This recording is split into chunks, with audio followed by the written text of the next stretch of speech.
Okay, so I'm going to play the ride cymbal part over here on the rim so it doesn't drown anything else out. And first, I'll play for you what the song normally sounds like there. Notice how everything's led by the hi-hat.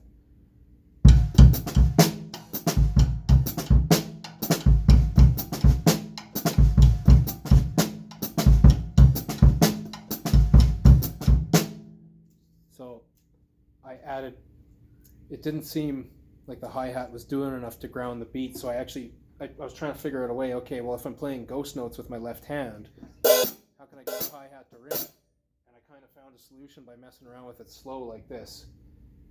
Like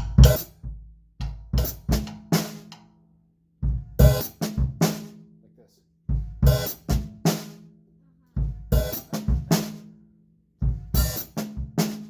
And then when you add this back in,